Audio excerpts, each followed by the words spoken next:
Good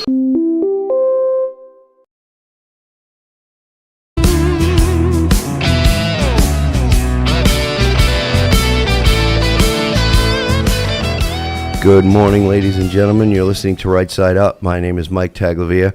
I have a guest with me this morning, Allison Despathy. Before we get into our discussion, I just want her to maybe just give a little quick introduction, what you do. I know you're an author. That's how I found about you. But maybe just a quick, 15, 30-second, just background for people who don't know who you are or what you're about. So. Okay, awesome. Well, thank you so much for having me. I really appreciate it, and it's great to be here. So Allison Despathy, very involved at the State House, keeping an eye on policy, especially energy, environment, health policy, and I do some writing for Vermont Daily Chronicle and also Caledonia Record. We'll publish a lot of my stuff. Sometimes other papers will pick it up, but mostly just working hard to try to inform Vermonters and get the word out so we can all kind of tune in and see what's going on and be involved. Great.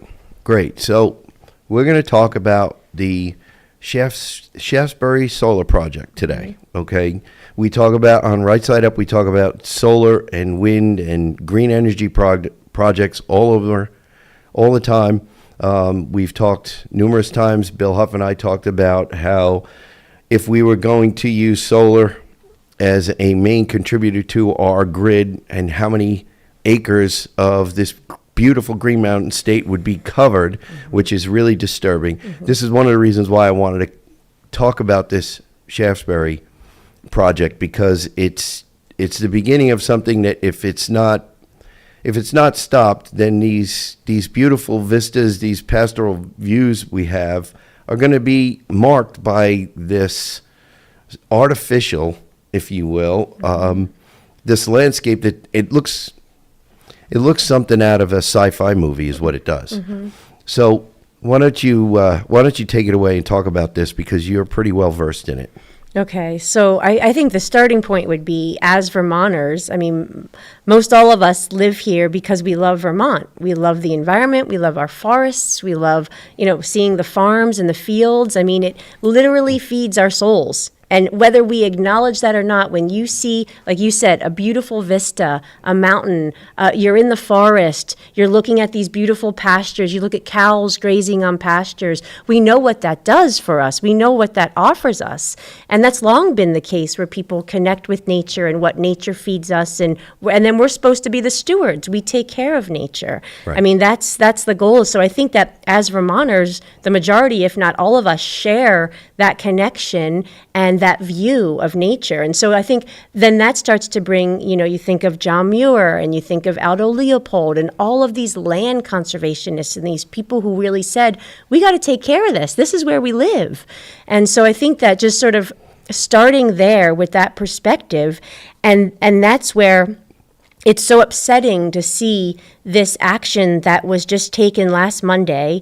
Our Vermont Public Utility Commission issued a decision and a certificate of public good for the Shaftesbury Solar project. Okay. And so what ended up happening is in 2023, Freepoint Commodities, this is a Connecticut commodities investor, they submitted a petition to the Public Utility Commission for a 20 megawatt solar project. So in Shaftesbury, this company, they own 182 acres of land.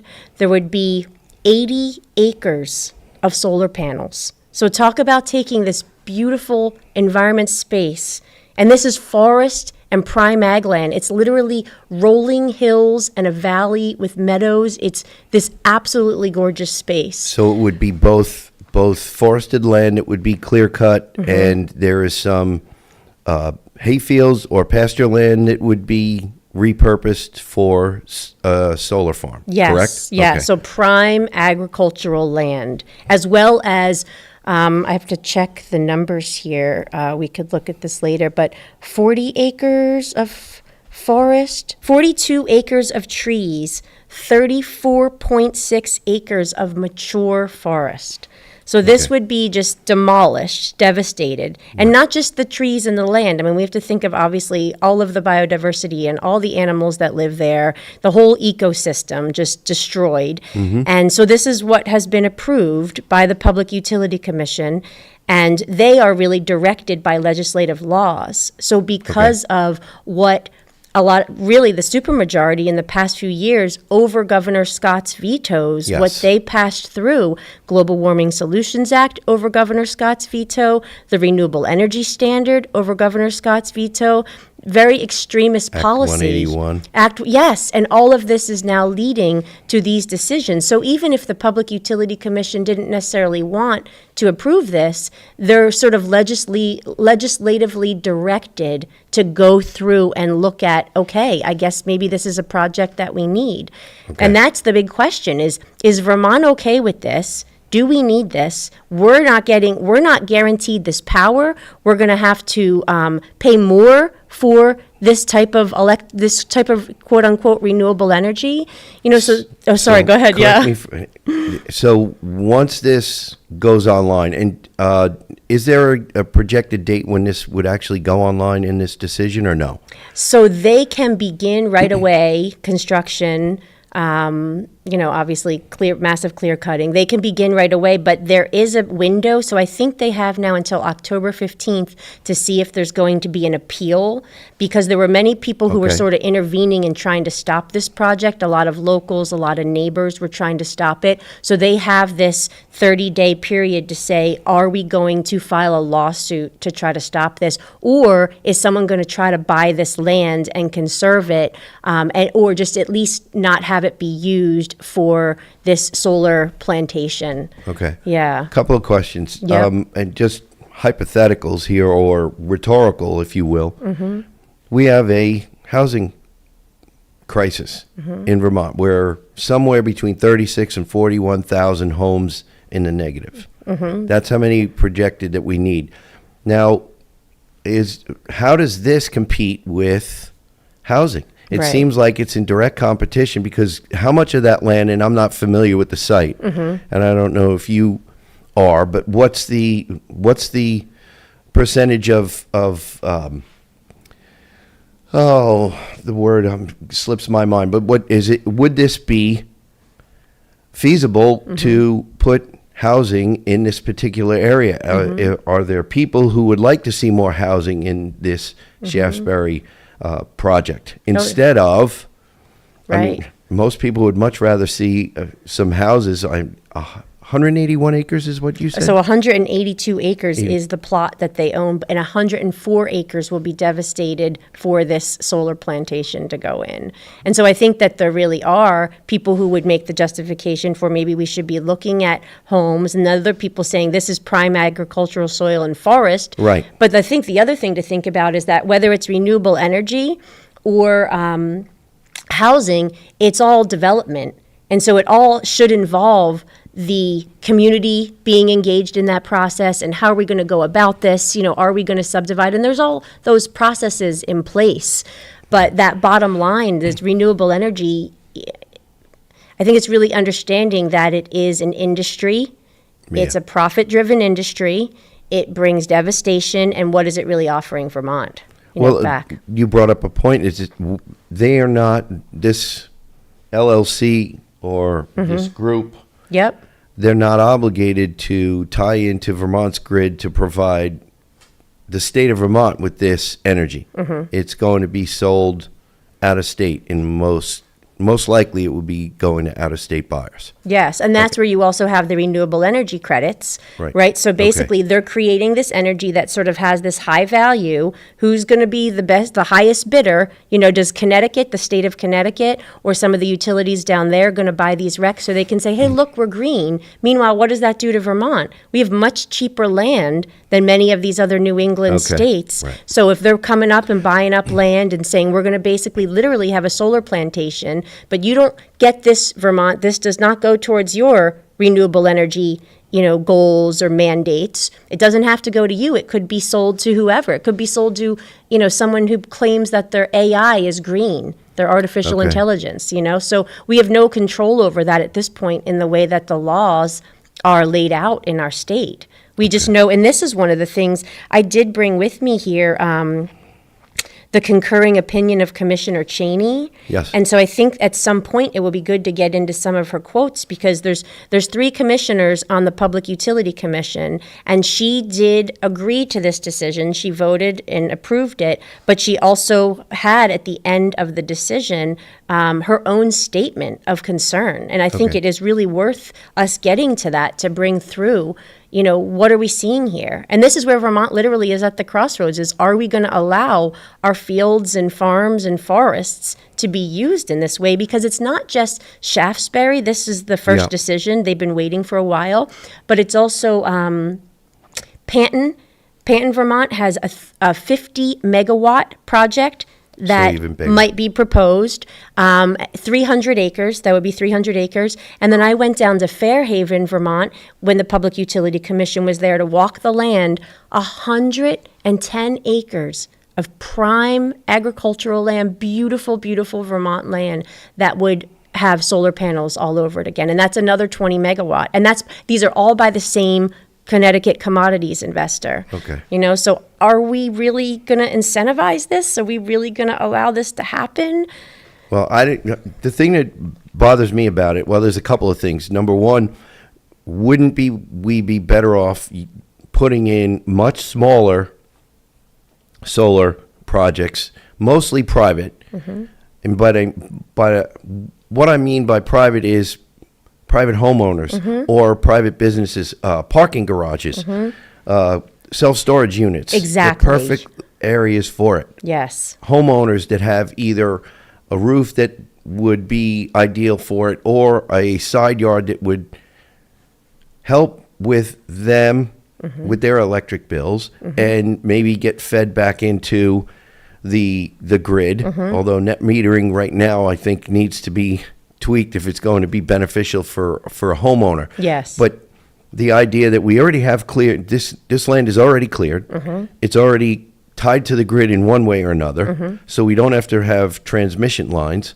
We're not taking working lands or agricultural lands out of production, and in most cases, they're not going to be these massive projects that are really, when you compare them to the, like we said earlier, the pastoral views or the we're coming up on leaf peeping season. Right. Who wants to, drive down, look at the color, and now, what's that? Right. And Oh, that's where that's a people massive make the solar. argument all the time, like, oh, well, we banned billboards, but what, we're going to be okay with fields of solar panels? Those are billboards. Yeah, exactly. They're worse. They're worse. And I'm so glad you're bringing up the built environment, because there are ways that the laws could be created where we incentivize building on a brownfield, building on a landfill, building on a parking lot. But then what you said, you've lived off grid for, what it's Yeah. like to live off grid with solar panels, Yep. which is amazing. Quite a And- number of years. Exactly. And so not only from a saving money, but also from the independence standpoint. That was a driver for us. Yes. The independence. Yeah, But, exactly. we have to come to the realization, what is it? It's a very low percentage. What is it? Solar only still contributes just barely more than 10%? Yeah, exactly. Okay. And again, So- very intermittent. We're not relying on that. That's for sure. It's absolutely intermittent, especially in this state. Exactly. Given our long winters. So it's been almost 30 years. So when are we going to come to the realization that the subsidies, and if it was able to compete, like I keep bringing up the iPhone because and when it exploded on the scene, people were paying full price, way above retail. They were waiting in line 2-3 days to buy these stinking things. Nobody is doing that Right. with solar, and there's a reason.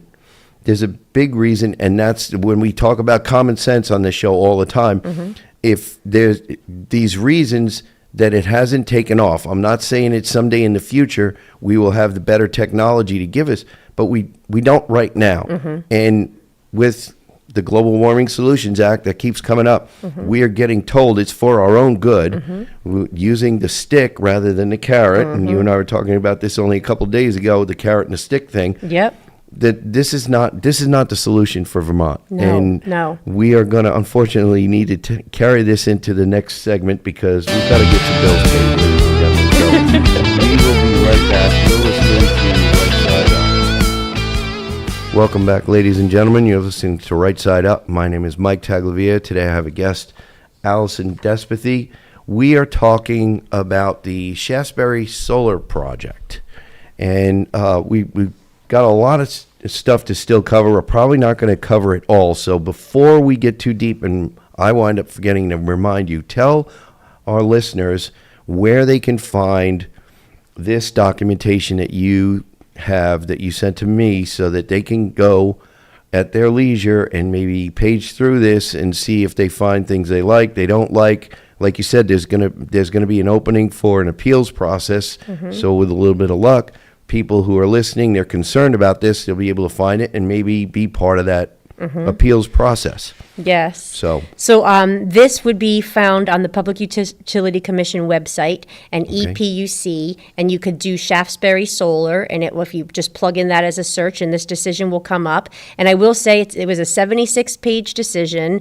Not many people are going to read 76 pages, but what I would encourage you, if possible, is starting on page 69, maybe read the beginning, get the background. Starting on page 69 is the concurring opinion of Commissioner Cheney, and I think that is really critical because it highlights the issues with the project. It highlights maybe where we can move forward as a state to correct the problems that are coming from the fact that we have this really aggressive extreme renewable energy standard and our Global Warming Solutions Act. So I think she does offer some of that info. So easily found online if people want to check it out, definitely. Great. And I would say that if it's okay, if you don't mind, if I read some of her quotes in here. No, I just think it's it a matter nails of public it. record. Oh, Then yeah, go ahead. exactly. Yeah. I think it's so important. So basically, one of the quotes that I pulled out is her saying, this is Margaret Cheney, Public Utility Commission Commissioner, "It is important to emphasize the scale of the facility. It will be huge and it will have impacts. An 80-acre industrial-scale solar project and 2 new substations will be built on land that now consists of rolling hills, agricultural fields, open meadows, dense forested areas, and scattered homes. More than 104 acres will be disturbed as part of the construction, including 64 acres of prime agricultural soil. More than 42 acres of trees will be cut, including 34.6 acres of mature forest." And I just want to continue one thing. "However," she says, "it is possible that neither the power from the facility nor its renewable energy credits, RECs, will benefit Vermont because they could be sold outside the state.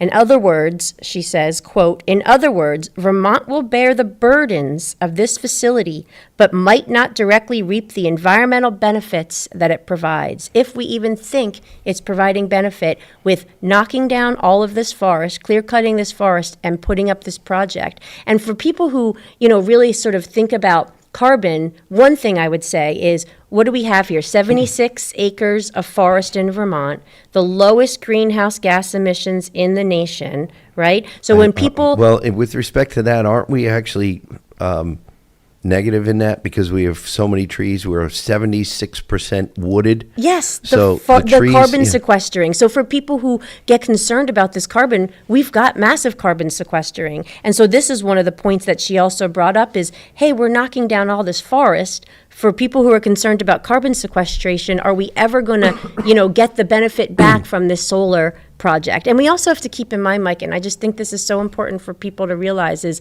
there is no energy transition. We are not replacing any sort of petroleum products with renewable energy. It's all ramping up as the demands for energy ramp up. And that's data centers and artificial intelligence and all of the energy demands that come with that. And so I think that there still is this this mentality or thought process where people think that, we're going to replace these petroleum products. We're going to stop using fossil fuel, and it's just not a reality. No, it's not like we talked about in the first segment. Right. Solar is only, I think it's only like 12%. 10 or 12%, yes. Yeah. So, and like you said, solar, it doesn't have, it's not like petroleum products or coal.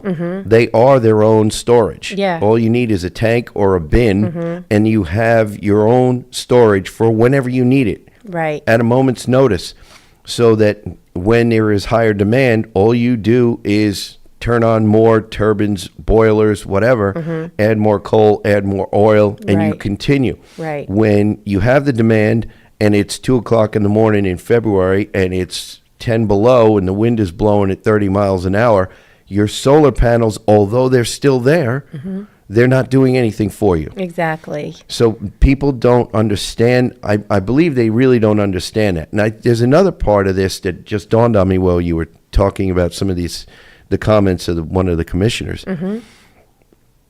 Is what is the impact to the environment that nobody talks about? What does it take for the mining to make this 76 acres of solar panels? How are they going to get here? They're going to get here either on a freight liner that's powered by number 2 diesel. Okay? Yep. They're going to get mined, the products that make the solar panels are going to get mined by a machine that was made with electricity that was made from burning some sort of a petroleum product. Right.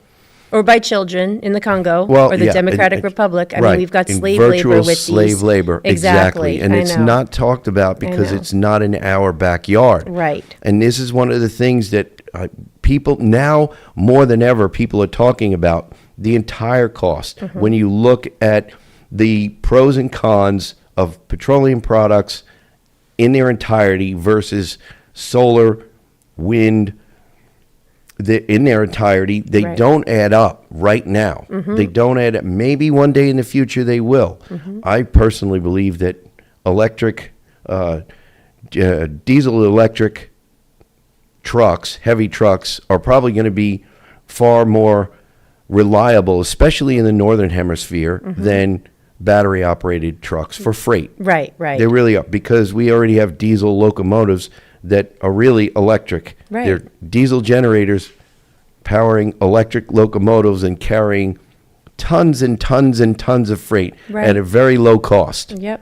And that's, I think, where it's so tough. Like, I think we have to get away from calling it clean energy, too, because people also, and maybe I'm wrong, but I think a lot of people don't realize how much petroleum products it takes to even make solar panels. You need yes. petroleum products to make solar panels. You need them to make the steel and the concrete in the windmills, to make the glass for the solar panels. So the renewable energy industry is actually dependent on the petroleum, fossil fuel industry, so to speak. So it's really acknowledging that reality. I mean, that's Yeah. an important part of it for sure. Yeah, and the hypocrisy in our legislature, I think, is really, it's amazing, because we have this, what is it now, the Climate Superfund, Yep. to make, quote, make big oil pay, when big oil has afforded people, especially my age, through 99% of my life, a lot of conveniences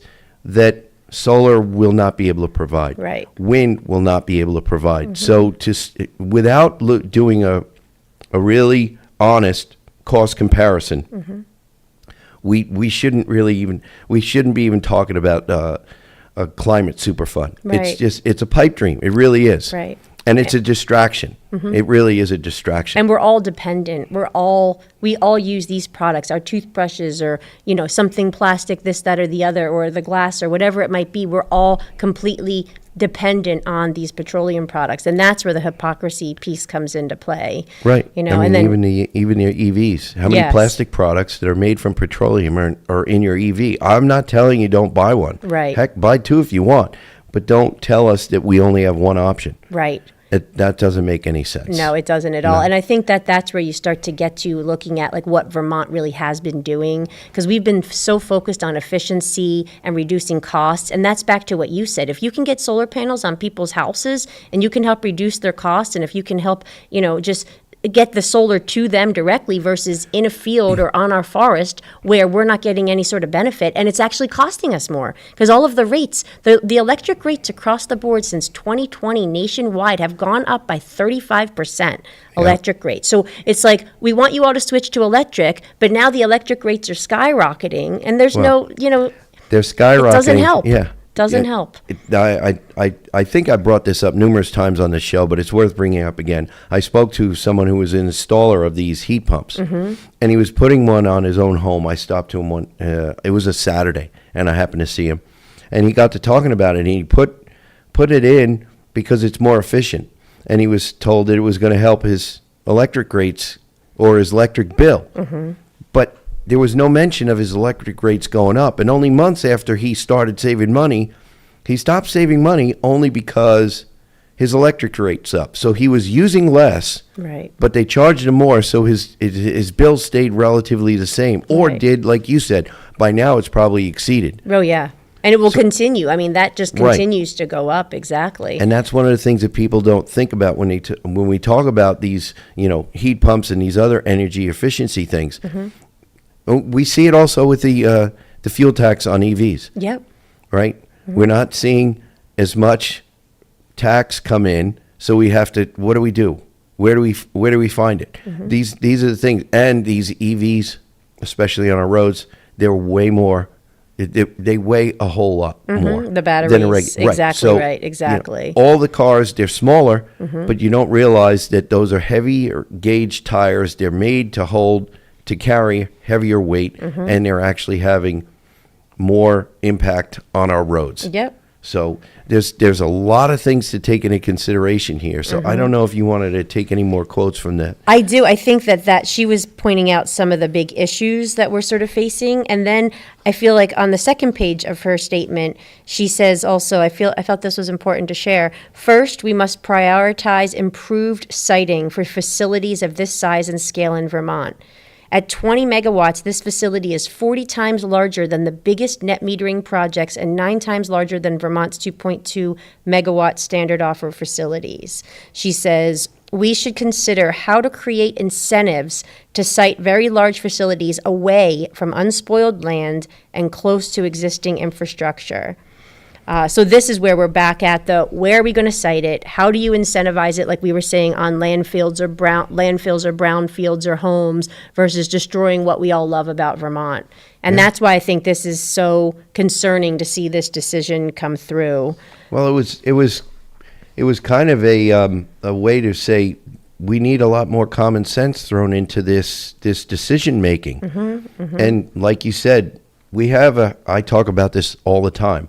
We have a heritage of Vermont. We have a lifestyle of Vermont. That's when people think of Vermont, they don't think solar panels. Right. They don't think huge solar fields. They don't think about Burlington, Vermont. They think about dairy farms, Yeah. pastoral views, beautiful.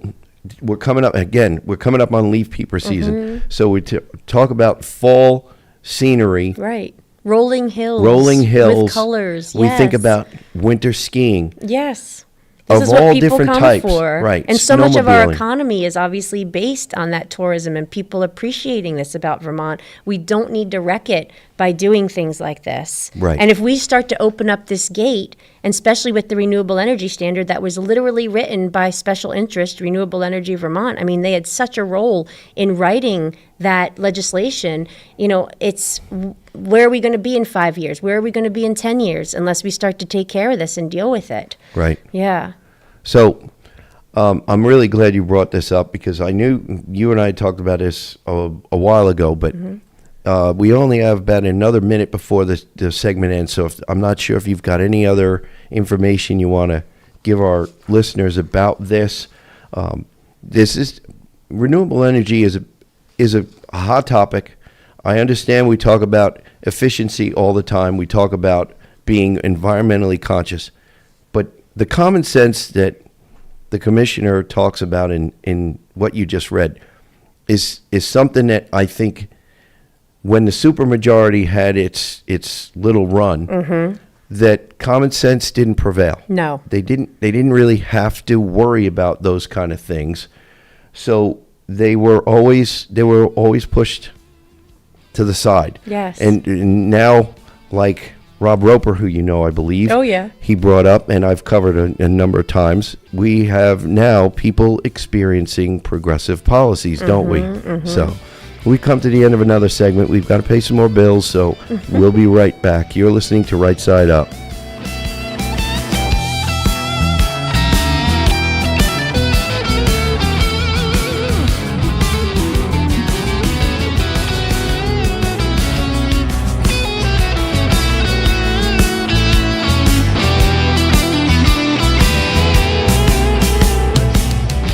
Welcome back, ladies and gentlemen. You're listening to Right Side Up. My guest today is Allison Despathy. We'll get back into our conversation right after I remind all of you out there how you can get a hold of us and where you can find us if you miss us on the radio. First, if you need to drop us a line, or if you'd like to, rightsiteupradio@gmail.com. If for some reason you can't find us on WNTK radio, you can go to WNTK.com. Slide over to the podcast button. Click on it, scroll down to Right Side Up, and you can click on any number of our shows, listen to them, share them with a friend. Hopefully you like them enough to share them. You can also find us on granitegrok.com. You can find us on Podbean. You can find us on 802 Scoop Facebook and 802 Scoop YouTube. Okay, so I think we've covered all the business we need to. You had some other things you wanted to talk about to close this final segment here. So yeah, take it I think away. that just where we left off before with you said people experiencing progressive policies, right? That was the Yes. phrase. Yeah. Yes. And so just to go back to that, basically we need to sort of clean up the damage that the supermajority did. Yeah. And this is where it's getting into what I think I see many of yourself and other Republican representatives and legislators trying to do is let's bring some balance back here. So Yeah. looking at some of the legislation to repeal the renewable energy standard, that was Yes. Rob North, right? Representative Rob North Addison, that's Yep. awesome. Repealing the Global Warming Solutions Act. And I had recently written, I don't know if you saw it, but it was the Vermont Climate Trap, where basically we have, because of the Global Warming Solutions Act right now, which is completely focused on greenhouse gas reduction requirements, we know that any of the policies proposed to try to do that would have an undue adverse effect on Vermonters. They're going to be really expensive. They're going to raise the cost of heat and transportation fuel. So we know that. So if we can't reduce our already really low greenhouse gas levels, emissions, then we're going to be sued. And we've already been sued and we won that lawsuit, but we won't win the next one. So we're in this trap right now unless we repeal the Global Warming Solutions Act. Yeah. And then we also, I think I wanted to throw in there, Mike, that looking at renewable energy and climate policy is very different than environmentalism. What is truly being an environmentalist and a steward? And that's, we don't want pollution in our waters. We want to deal with our waste properly. We want the clean air. We want to have good quality food and good healthy soil. These are the things that traditionally environmentalists have really cared about. Don't poison us. Don't give us toxins. We want those clean things versus Vermont being hung up right now on all of the greenhouse gas emissions, even though we're the lowest in the nation. So I think it's this reprioritizing of what are the environmental goals for Vermont? Where do we want to put time and energy? Yeah. Yeah. Well, and then the other thing to build on that is we're seeing more and more, and I call it common sense. In a lot of cases, it's just basic high school chemistry and biology. We know that photosynthesis is, without carbon dioxide, you can't have photosynthesis. So carbon dioxide is really not a greenhouse gas. It's really not a poison. It is the gas of life. Carbon Yes. is a building block of life. This is basic high school science. But now, countrywide, worldwide, we're seeing more and more people finally speak up for what they know is right. And it's going to find its way into this beautiful Green Mountain state. It will. It will. Okay, it's going to blow from the westerlies across the Lake Champlain and find its way over this way. It's going to drift across the Connecticut River or travel across, find a bridge or whatever. It's going to find its way in. Right. It's going to find its way in via the airwaves. It's going to find its way in via the internet. So there are a lot of people who are finally speaking up. They're finding that it's okay to speak up, that there are people who will step up and stand up behind them and back them up. So this is going to be an enlightenment, I think, even for our state. Our state, like you said, it's not going to thrive economically if we kill ourselves with this, our economy, with these undue regulations that draw our emissions, if you want to even call them that, Right. back to 1990 levels. We can't grow a population while reducing the levels that we know are going to increase. Right. So this is one of the things that really makes me wonder when I look at some of the legislation that was passed in past bienniums, if we really say we want to increase housing, we want to have young people come and stay here, we want to have older Vermonters retire here and stay here, then why are we trying to Right. stifle our economy, to completely kill our economy? The only economy we'll have will be a service economy, will be a tourist economy. When we know Vermont, throughout its history, has been a leader in major industries. We have had people from Vermont be innovators, inventors, the people who were presented with a challenge. Even in these rural mountains, they were able to come up with a plan and a product that was able to fix problems for people across the country and across the world. Right. And if we keep doing this thing where we just keep saying we have to cut back,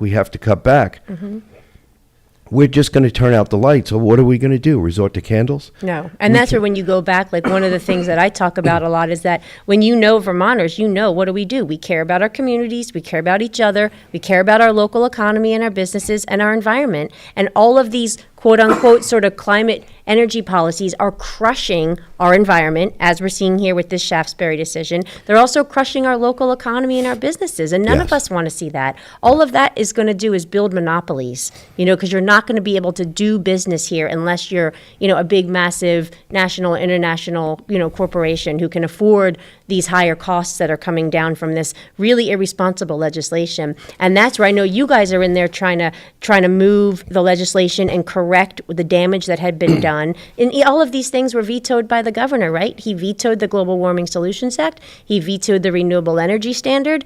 All of those pieces. So I think that's important. Yeah, exactly. I think we have to keep those pieces in mind as we look for some of the correction around this. Yeah. Yeah. So, and the interesting thing, I've been hammering Act 181 a lot, and I'm curious about what was looked at. Not that I really believe that this is the way you need to go to steer development, but in the 181 maps, they come out of the conservation design map with respect to forested land, wildlife corridors. Yep. And, species of greatest conservation need, things like that, biodiversity. Well, what was looked at, or was this stuff looked at with respect to these solar projects? I'm not saying that we need to use this to kill a solar project. I'm saying if you're going to use it with respect to private land, that is, the goal is through Act 59 to preserve it, then why are we not using these same standards, or have we been using these same standards? Right. Because Act 181 is going to be a topic of discussion again because of these future land use maps. Right, and that's opening up a whole other piece with the future really land is. use maps. And I'm a chair planning commission at Danville, so I've been watching this process closely, and really a lot of the planning commissions in towns are saying, what are these future land use maps going to be used for down the road? Like you're saying, you want this uniform sort of statewide future land use map to create the tier 1, tier 1A, 1B, Yeah. and where there might be these exemptions. But what are the impacts? Can the town take that on? And how are these land use maps going to be used down the road? So are the municipalities sort of being bypassed with their ability to sort of engage in the conversation around what do we want to see in our town? What are we okay with? What makes sense? What doesn't? Right. Are we going to be sort of pushed out of the picture? And that is a legitimate concern that many planning commissions have right now on the future land use maps. Right. Yeah. Now, how many towns? 254 in. Ooh, I think right around there. Okay. And only half of them, I think, as far as I know, like half have zoning. Not all of them have zoning. Okay. Yeah. So Right. the Act 181 is like a whole other, sort of Yes. can of worms, so to speak. Well, one of the questions I've seen and was asked in discussion I had about 181 was, is this in a roundabout way or a back door to statewide zoning? Right. Because that's, the more you look at it, the more it does look like that to me. And if you have, like you said, numerous towns still that have no zoning, they've made it with look, my town, almost 260 years without zoning. Right. What's the emergency? I can't get an answer that makes me say, well, some sort of zoning is going to stop what we're trying to stop. Right. It's been stopped for years, and some will say, well, that's because of Act 250. maybe, maybe not. I seriously doubt it because most of small town Vermont loves small town Vermont Right. and doesn't want to see, a Walmart on every corner or a Exactly. McDonald's or, any kind of big box store. I'm not trying to pick it on any, but there are people who like to live in cities or large towns or suburban areas because of what those areas offer.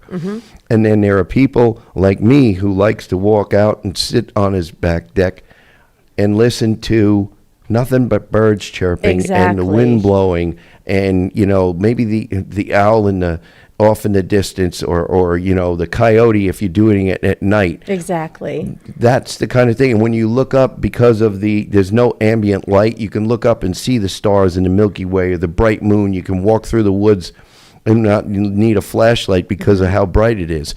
These are the things that people love about Vermont. And I Right. don't believe without having the virtue that you need to be able to say, no, it's really not a good fit for our town. Right. This is what we want. We don't need zoning. It just needs to be the right thing to do. Right. Every time. And that's where I would totally plug in Annette Smith from Vermonters for a Clean Environment. I have tremendous respect for, because for decades, this is what she's been helping with, is towns and communities and neighbors of these projects, of solar projects or cell tower projects or building housing projects, just helping them be a part of the conversation so that you can be involved and you can engage and try to help shape the direction of what it's going to look like in the land and space next to you and in your community.